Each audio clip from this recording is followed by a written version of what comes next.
students, today we are going to see these are three questions, two theory questions and one numerical problem.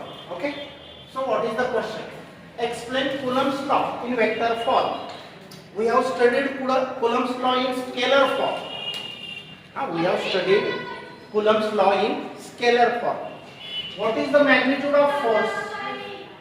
There F is equal to 1 upon 4 pi epsilon 0 Q1 Q2 upon R square. हा जो formula आपण पाहिला तो scalar form होता. आता vector form मध्ये काय असतो? आता स्केलर फॉर्म मध्ये डायरेक्शनचा प्रश्न जिथं नसेल तेव्हा स्केलर फॉर्म वापरायचा.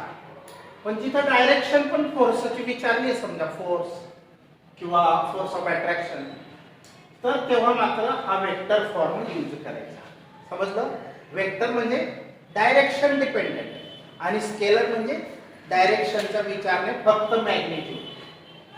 हा एक प्रॉब्लेम आपण याच्यावर घेणार आहे, बरोबर? आता इकडे लक्ष द्या. स्केलर फॉर्म काय होता समजलं? तो झालेला आपला स्टेटमेंट ऑफ कुलम्स लॉ. आता इथं Coulomb's law in vector form मध्ये काय करायचं बघा. Consider let Q1 Q2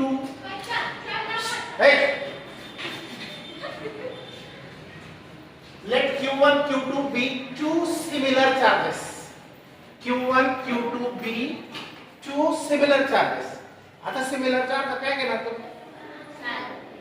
sign same आहे, मॅग्निट्यूड सेम नाही. म्हणजे हा 1 आणि हा 2 मॅग्निट्यूड डिफरंट आहे. हा 1 कूलम 2 कूलमचा असेल तर त्याच्यापेक्षा कमी अथवा जास्त कूलमचा पण असू शकतो. म्हणजे magnitude is different but similar means charges are same. Here it is positive, here it is also positive. मग दोघं पॉझिटिव्ह असतील तर काय होईल? Repulsion between them. मग रिपल्सिव्ह फोर्सेस हे दोघं फोर्सेस आहेत. आता हा समजलं बघा. हा पॉइंट बघा. Let Q1 Q2 be the two similar charges. म्हणजे दोघं पॉझिटिव्ह आहे. सिमिलरचा मीनिंग मॅग्निट्यूड सेम नाही. सिच्युएटेड ॲट पॉइंट्स, ते कुठं बसलेले आहेत? Situated at points A and B. A या ठिकाणी Q1 आहे आणि B या ठिकाणी Q2 बसलेला आहे. Let R12 be the distance between them. R12 हे डिस्टन्स. आता R12 का घेतलं? इकडे लक्ष द्या. हे जे दोन चार्जेस आहेत स्पेस मध्ये व्हॅक्यूम मध्ये आहेत आणि ते ऍक्च्युअली एखाद्या ठिकाणापासून हा किती लांब आहे, तो किती लांब आहे, त्याच्यासाठी आपल्याला XY कोऑर्डिनेट सिस्टमचा वापर करावा लागेल. त्यांची पोझिशन शो करावी लागेल इथून. आता मग Q1 हा चार्ज या ओरिजिन O पासून किती अंतरावर आहे? R1. हा दुसरा किती अंतरावर आहे? R2. कोणापासून? ओरिजिन पासून हा R1 डिस्टन्स वर आहे, हा R2 डिस्टन्स वर आहे. R1 and R2 are the position vectors. त्याच्यासाठी वापरतात position vector to denote the direction. बर, आणि त्यांच्यामधलं हा R12 आणि R1 आणि R2 बघा, तर त्यांच्यामधलं डिस्टन्स आहे R12. आता 1 2 चा अर्थ काय होतो? 1 2 Q1 Q2 च्या मधलं डिस्टन्स R12. तर आता समजा फोर्स F21 लिहायचा आहे तुम्हाला. हा F21 लिहायचा आहे with the help of Coulomb's law. कारण फोर्स कुलमने सांगितलं ना, असं लिहायच्या दोन चार्जेस मॅग्निट्यूडचा प्रॉडक्ट करायचा अपॉन त्याच्या दोन चार्जेस मधलं जे डिस्टन्स असेल त्याचा स्क्वेअर करायचा आणि 1 upon 4 pi epsilon 0 कॉन्स्टंट घ्यायचा. आता वेक्टर फॉर्म मध्ये यांची डायरेक्शन कोण सांभाळतो? युनिट वेक्टर सांभाळतो. फोर्स हा वेक्टर आहे. इथं हे सगळे वेक्टर नाहीत, हे वेक्टर नाही. तर त्या वेक्टरला वेगळं करायचं असेल तर त्याची डायरेक्शन त्याच्या युनिट वेक्टरच्या खांद्यावर ठेवली पाहिजे, म्हणजे आपल्याला डायरेक्शन आणि मॅग्निट्यूड दोघांचा विचार करता येईल, बरोबर. तर बघा, द फोर्स F21, 21 चा अर्थ काय होतो, exerted on Q2 bye 1 bye Q1. हा, F21 चा अर्थ काय होतो, on 2 by 1. Force exerted on, exerted म्हणजे प्रयुक्त केला फोर्स कोणी, on Q2 bye 1 Q1. Q1 ने Q2 ला ढकललं, तो म्हणजे F21 हा फोर्स. याला कसं लिहू शकतो, कुलम्स लॉ आत्ताच्या पण मागच्या पिरियड्सला शिकलेलं आहे. तर हे सगळं सेम लिहायचं, फक्त याची डायरेक्शन 2-1 म्हणजे 2-1 चार्ज नंबर 2 सेकंड वर, चार्ज नंबर 1 फर्स्ट चार्जचा जो पुश आहे किंवा फोर्स आहे, दॅट इज F21, बरोबर. आता वर आपण 4πε0 कॉन्स्टंट व्हॅक्यूम मध्ये आहे. Q1 Q2 मॅग्निट्यूड ऑफ चार्जचा प्रोडक्ट घेतो इथं आपण, बरोबर. कुलम्स लॉ काय सांगतो, फोर्स ऑफ अट्रॅक्शन और रिपल्शन तो कोणताही असतो, it is directly proportional to product of magnitude of two charges and inversely proportional to the square of distance between them, बरोबर. हा लॉ आपण शिकलेला आहे, फक्त इथं वेक्टर फॉर्म वापरायचा. मग हा Q1 Q2 त्यांच्या मॅग्निट्यूडचा प्रोडक्ट घेतला, त्यांच्यामधलं अंतर आपण R12 मानलं आहे, त्याचा स्क्वेअर घ्यायचा. पण इथं हे मॉड सांगतंय, काय सांगतंय, हा जरी वेक्टर आहे त्याची डायरेक्शन सांभाळायचं काम हा करतोय, त्याचं युनिट वेक्टर. आणि इथं आपल्याला फक्त मॅग्निट्यूड पाहिजे. आपण जसं Q1 Q2 आपण R स्क्वेअर लिहितो ना, मग तसं R12 स्क्वेअर अंतराचा वर्ग घेतो की नाही, इथं लक्ष आहे का तुमचं. इथं काय घेतो आपण, distance, square of distance between them, त्यांच्यामधलं अंतर, फक्त अंतर हे पॉझिटिव्ह स्केलर क्वांटिटी आहे, बरोबर. अंतर ही स्केलर क्वांटिटी, डिस्टन्स, म्हणून त्याचा मॉड्युलस घ्यावा लागतो. मॉड्युलसचा अर्थ याचा जर व्हॅल्यू मायनस जरी असेल तरी आन्सर प्लसच, प्लस जरी असेल तरी आन्सर प्लसच. हे मॉड्युलसचा अर्थ, केवल मूल्य सांगितलं मी तुम्हाला. आणि याची डायरेक्शन R12 काय आहे, याची डायरेक्शन हा सांभाळेल, इथं फक्त मॅग्निट्यूड आणि ही डायरेक्शन. हा, आता R12 काय आहे, सॉरी इथं कॅप पाहिजे होता. R12 cap is a unit vector आणि त्याची डायरेक्शन काय आहे, R12 ची डायरेक्शन बघा, फ्रॉम 1 to 2 म्हणजे फ्रॉम A to B. हा, या R12 युनिट वेक्टरची डायरेक्शन कशी आहे, हा, युनिट वेक्टर फ्रॉम, त्याची direction R12 is a unit vector from A to B, म्हणजे इथं डायरेक्शन सांगितले आपण. मॅडम फक्त 2 मिनिटं. आता F21 लक्ष द्या, F21 कोण, हा फोर्स जो आहे तो कोणत्या चार्जने, कोणत्या चार्जवर फोर्स दिलेला आहे. F21 acts on Q2 at B, की जो B या ठिकाणी आहे. F21 हा फोर्स कोणावर दिलेला फोर्स आहे, Q2 वर, हा, की जो B या ठिकाणी इज डायरेक्टेड अलॉंग, त्याची डायरेक्शन AB च्या दिशेने आहे, डायरेक्टेड अलॉंग AB. समजलं मग हे. आता दुसरं तसंच आहे, फक्त त्याच्या ऑपोजिट आहे बघा. सिमिलरली द फोर्स F12, आता ह्याला हा ढकले, त्याचा हिशोब आपण केला, लिहिलं. पण हा Q2 पण Q1 ला ढकलेला इकडे, मग तो असेल F12, काय असेल F12. याला रीडिंग कसं करतात, फोर्स ऑन 1 बाय 2, म्हणजे फर्स्ट चार्जने सेकंड चार्ज, फर्स्ट चार्जवर सेकंड चार्जने दिलेला फोर्स आहे. Similarly force F12 is exerted on Q1, कोणावर दिला जातो तो फोर्स, ऑन Q1, कोणाद्वारा, बाय Q, बरोबर. इज तो असा लिहू.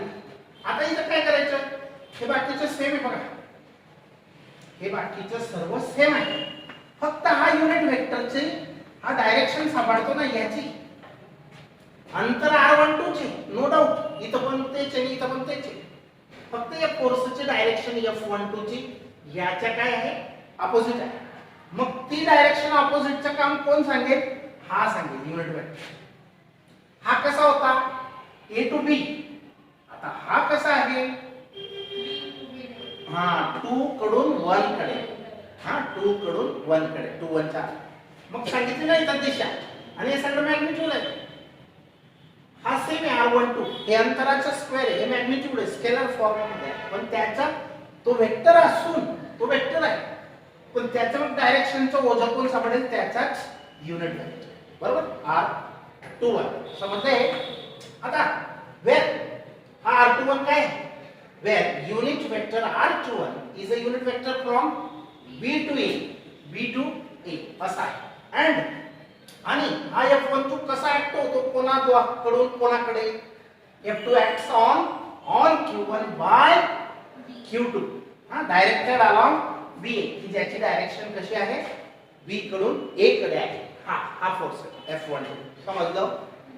आता याच्यावरून काय दिसतंय की R12 आणि R21 हे मॅग्निट्यूड जरी सेम असलं, मग राहिलं काय? फक्त हे डिफरंट आहे आणि हे पण डिफरंट आहे. बरोबर? हे डिफरंट आहे, हे डिफरंट आहे. फोर्सेस आणि युनिट वेक्टरची डायरेक्शन डिफरंट आहे. मग बघूया R12 ची डायरेक्शन कशी आहे? R21 च्या ऑपोजिट आहे, मायनस आहे. हे मायनस साइन केव्हा वापरतात? हे बघा, R12 आणि R21 सेमच आहे डिस्टन्स, पण या दोघांची डायरेक्शन वेगवेगळी आहे. R21 हा 2 कडून 1 कडे आहे आणि R12 हा 1 कडून 2 कडे आहे. मग या दोघांचं मॅग्निट्यूड सेम आहे म्हणून इक्वल लिहू शकतो, पण डायरेक्शन डिफरंट आहे ना, म्हणून काय लिहायचं? मायनस. समजलं? हे बाकीचे एकदम सोपं आहे. हेन्स मग यांची व्हॅल्यू जर अशी टाकली आपण, याची व्हॅल्यू इथं काय घेतली? मायनस. तास संपूर्ण मायनस होईल की नाही? समजलं की नाही? हे बघा, R मायनस R21 इकडे लक्ष द्या. बाकीच्या या R21 ची डायरेक्शन ऑपोजिट आहे ना, हे मायनस साइन इथं टाका, मायनस. हा मायनस होऊन जाईल ना, मग F12 हा प्लसच राहू द्या. मॅग्निट्यूडने सेम आहे पण डायरेक्शनने डिफरंट आहे युनिट वेक्टर्स. लक्ष आहे का? इकडे लक्ष द्या, ती बरोबर करते त्याच्या काम. R12 आणि R21 हे डायरेक्शन ऑपोजिट आहे फक्त. मग ही व्हॅल्यू मायनस आहे तर हा मायनस होईल ना, मग याच्या पूर्ण या मायनस इथं व्हॅल्यू मायनस यूज केली तर बरोबर हे मायनस होईल. मग म्हणून F21 आणि F12 यांचं मॅग्निट्यूड सेम आहे, ताकद सेम आहे दोघं फोर्सेसची, पण डायरेक्शन ऑपोजिट आहे. हेच आपल्याला बघायचे आहे वेक्टर फॉर्म मध्ये. फोर्सेसची डायरेक्शन ऑपोजिट आहे, युनिट वेक्टरची डायरेक्शन ऑपोजिट आहे, म्हणून फोर्सेसची डायरेक्शन ऑपोजिट आहे. बरोबर? आता F21 and F12 act along the line joining the two charge. हे कसे ऍक्ट होतील, प्रयुक्त होतील? असेच हा याला इकडेच ढकलेल, असा कुठं बी तिरकस खाली नाही ढकलणार.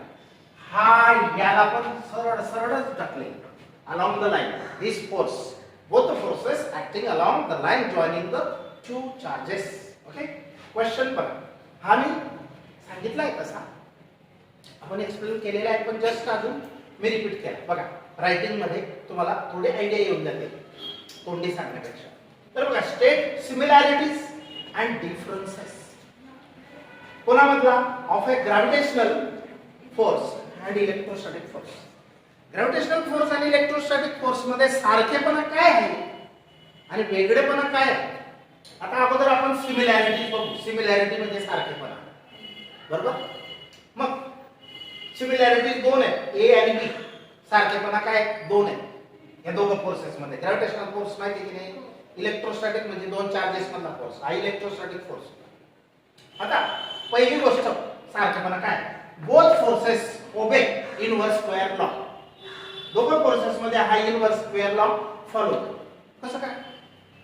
आता आपण पाहिलंच कुलम्ब्स फोर्स, इलेक्ट्रोस्टॅटिक फोर्स चं मॅग्निट्यूड काय असतं? F is equal to 1/k घेतला तरी चालेल किंवा 1/4πε0 Q1 Q2 अपॉन r². हा जो प्रॉब्लेम आहे बघा F आणि r² चा, इन्व्हर्स आहे की नाही. तसंच ग्रॅव्हिटेशनल फोर्स मध्ये काय फक्त इथे m1 m2 आहे बस, अंतर तेच आहे. मग पण हे खालची गोष्ट फोर्स आणि अंतर जे गुणोत्तर आहे, सॉरी रिलेशन आहे, हा अंतर आणि फोर्स, डिस्टन्स आणि फोर्स, हे दोघं ठिकाणी हा रूल इन्व्हर्स स्क्वेअर लॉ म्हणतात त्याला. इन्व्हर्स म्हणजे हा इन्व्हर्स आहे याच्या फोर्सचा इन्व्हर्स डिस्टन्स आहे की नाही, समजताय ना, 1/r². हा इन्व्हर्स स्क्वेअर लॉ आहे. दोघं forces gravitational as well as electrostatic forces both obeys the inverse square law. त्याच्यानंतर दुसरी गोष्ट काय सारखेपण आहे, both are central forces. Central म्हणजे काय, यांच्या अगदी सेंटरला ऍक्ट होतो, याच्या अगदी सेंटरला ऍक्ट होतो. आपण कोणता पण चेंडू वरती फेकला तर अर्थच्या कुठून पण फेका तुम्ही, तो कसाही इकडून फेकला तर सेंटरकडे येईल ना, आपण कसाही सेंटरकडे येईल ना. मग दोघं फोर्सेस कसे आहेत, सेंट्रल, आणि कसे ऍक्ट होतात, along the line joining the two objects. आता हा मून आहे, हा अर्थ आहे, यांची लाईन सेंटर टू सेंटर असा तो ऍक्ट होतो. जो पण असेल अट्रॅक्टिव्ह रिपल्सिव्ह, आपलं रिपल्सिव्ह नसतो ग्रॅव्हिटेशनल, फक्त एक दोन. तर आता समजा पहिले सारखेपणा दोन गोष्टींच्या, both forces obeys the inverse square म्हणजे हा आहे. दुसरं बोथ आर सेंट्रल फोर्सेस. सेंट्रलचा अर्थ समजला, दोघं बॉडीच्या सेंटर मधून ऍक्ट होतो. बर, डिफरन्स काय लक्ष द्या. Electrostatic force is either attractive or repulsive. Electrostatic force हा अट्रॅक्टिव्ह पण असू शकतो, रिपल्सिव्ह पण असू शकतो. पण हा electrostatic force is either attractive, एकतर अट्रॅक्टिव्ह असेल किंवा रिपल्सिव्ह असेल, दोघांपैकी एकच असेल. That depends on nature of charge. Attraction repulsion कशावर अवलंबून असतं, नेचर ऑफ चार्ज. हे दोघं पॉझिटिव्ह आहेत का दोघं निगेटिव्ह आहेत का, एक पॉझिटिव्ह एक निगेटिव्ह, कसं आहे त्याचं नेचर म्हणजे पॉझिटिव्ह निगेटिव्ह. तर that depends on nature of charge. Why हा रिपल्सिव्ह असणे किंवा अट्रॅक्टिव्ह असणे इलेक्ट्रोस्टॅटिक फोर्स हे कोणावर अवलंबून आहे, चार्ज पॉझिटिव्ह आहे का निगेटिव्ह त्याच्यावर अवलंबून. दुसरी गोष्ट वाई, पण gravitational force is always attractive. पण ग्रॅव्हिटेशनल फोर्स हा फक्त ओढण्याचेच काम करतो, ढकलण्याचे काम करत नाही, रिपल्शन नाही. आणि अजून gravitational force is about 36 orders of magnitude weaker than electrostatic force. Electrostatic force हा स्ट्रॉंग फोर्स आहे आणि ग्रॅव्हिटेशनल फोर्स हा वीकर फोर्स आहे, तो जाणवत नाही. आता चंद्र आपल्याला पण ओढतोय, पण आपल्याला जाणवतो का, नाही, अर्थ पण ओढून ठेवतो पण जाणवत नाही, म्हणून हा वीकेस्ट फोर्स आहे than all the forces. Weakest पण लॉंग रेंज आहे. ग्रॅव्हिटेशनल फोर्सची खास गोष्ट, स्पेशल फॅक्ट काय आहे, characteristics, it is the weakest force than all the forces. Magnetic force, electrostatic force, अजून जे असतील ते, न्यूक्लिअर फोर्स, पण लॉंग रेंज आहे. हे बाकीचे लॉंग रेंज नाही, हे शॉर्ट रेंज आहेत. हा चार्जेस फार दूर ठेवले तर एकमेकांना ढकलतील का, नाही, अट्रॅक्ट नाही, तर रिपल्शन पण नाही. असं समजलं मग. हा बोल. आता अ चार्ज प्लस क्यू, एक चार्ज आहे, हा लक्ष द्या, प्रॉब्लेम येऊ शकतो, पुस्तकातला प्रश्न आहे, एक्सरसाइज मधला प्रॉब्लेम आहे. एक चार्ज प्लस क्यू आहे, हा प्लस क्यू चार्ज, सपोज हा प्लस क्यू चार्ज आहे. एक्झर्ट्स अ फोर्स, हा फोर्स देतोय कोणावर, फोर्स ऑफ मॅग्निट्यूड, हा फोर्स देतोय, त्या फोर्सचं मॅग्निट्यूड किती आहे, -0.2 न्यूटन ऑन अनादर चार्ज. कोणावर तो फोर्स मारतोय, ऑन अनादर चार्ज. हा समजा Q2, बरोबर, हा Q2 समजा आणि हा Q1 समजा. हा फोर्स Q आहे, हा किती आहे मॅग्निट्यूड याचं, Q संख्याने सांगितले, 1 कूलम का 2 कूलम. हा charge plus Q एक्झर्ट्स a force of magnitude, इतका फोर्स की ज्याचं मॅग्निट्यूड -0.2 न्यूटन आहे, ऑन अनादर चार्ज, दुसऱ्या चार्ज वरती. हा दुसरा चार्ज किती आहे, -2Q, म्हणजे या Q च्या मॅग्निट्यूडचा डबल हा चार्ज आहे, पण मायनस आहे. मग तो अट्रॅक्ट करेल का रिपेल करेल, अट्रॅक्ट करेल, बरोबर. ऑपोजिट चार्जेस आहेत ना. If they are separated by distance 25 centimetre, जर त्यांच्यामधलं अंतर म्हणजे r किती असेल 25 सेंटीमीटर, सेंटीमीटर या युनिटला येईल, मग काय करा मीटर मध्ये रूपांतर करा, 100 ने डिवाइड करणे, सेंटीमीटरला 100 ने डिवाइड करणे म्हणजे 10 स्क्वेअर ने डिवाइड करणे, तो खालचा 10 स्क्वेअर वरती आणला तर -2, म्हणजे सेंटीमीटरच्या व्हॅल्यूला डायरेक्ट 10⁻² ने मल्टिप्लाय केलं तर सेंटीमीटरचं कन्वर्शन डायरेक्ट मीटर मध्ये होतं. हा सोपी पद्धत. बर Q1 ची व्हॅल्यू किती आहे +Q, Q2 ची व्हॅल्यू किती आहे -2, फोर्स माहिती आहे, अंतर दोन चार्जेस मधलं हे माहिती आहे, बरोबर. आता काय फाइंड करायचं आहे Q ची व्हॅल्यू, हा Q कितीचा आहे, हा +Q आहे आणि त्याच्या डबलचा हा 2Q आहे, पण हा मायनस आहे ना हा प्लस, तर या Q ची व्हॅल्यू किती. आता लक्ष द्या, हा फॉर्म्युला आपल्याला फाइंड काय करायचं आहे चार्ज Q, हा Q ची व्हॅल्यू, हा फॉर्म्युला तुम्हाला माहिती आहे. मग 1/4πε0 ची व्हॅल्यू कशी टाकतात 9 × 10⁻⁹, बरोबर. Q1 ची व्हॅल्यू टाकली +Q, हा Q आहे बरं का 9 नाही, म्हणून मी मुद्दाम अशी दांडी त्याची मोडतो समजण्यासाठी. तर हा याची व्हॅल्यू 9 × 10⁹, Q1 ची व्हॅल्यू +Q, Q2 ची value -2Q multiply upon r², r किती आहे याचा स्क्वेअर 25 × 10⁻² चा ब्रॅकेट स्क्वेअर, हा स्क्वेअर याचा पण आहे याचा पण आहे, मग याला 25 चा स्क्वेअर 625 आणि 10⁻² चा स्क्वेअर 10⁻⁴, पॉवरचा पॉवर मल्टिप्लाय होतो 10⁻⁴ आणि हा 625 येतं. मग हे कॅल्क्युलेशन केलं, इकडे फोर्सची व्हॅल्यू टाकून दिली -0.2 न्यूटन. समजलं. आता व्हॅल्यू कशा टाकल्या, इथं Q's ठेवायचा कारण Q ची व्हॅल्यू काढायची ना, Q जसं तर तसं. आता Q² हा Q × Q² आणि बाकीचं सगळं हे याला मल्टिप्लाय केलं आणि हे याला डिवाइड केलं. लक्ष द्या, Q × Q Q² हा -2 याला मल्टिप्लाय केला, 9 × 2 = 18, -18 10⁻⁹, बरोबर. हा प्रॉडक्ट अपॉन हा 625 गुणिले 10⁻⁴ पॉवरच्या पॉवर मल्टिप्लाय, बरोबर. मग आणि आता आपल्याला Q राहू द्यायचं आहे ना, Q² इकडे आहे ना, तर हा फॅक्टर काय केला मल्टिप्लाय केला 0.2, हा बघा हा फॅक्टर, हा काय समजतंय ना, तर हा मल्टिप्लाय केला आणि हा डिवाइड, बरोबर. मग ही कॅल्क्युलेशन केलं,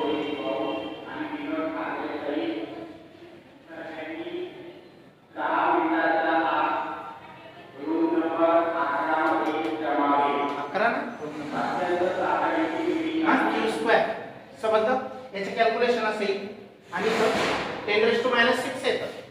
हा जर उडवायचा असेल तर मायक्रो लावतात, काय लावतात मायक्रो, -6 10⁻⁶. मायक्रो काढायचा असेल तर 10⁻⁶ घ्यावा आणि 10⁻⁶ काढायचा आहे तर मायक्रो घ्या. हे आन्सर सेम आहे चार्ज. ओके,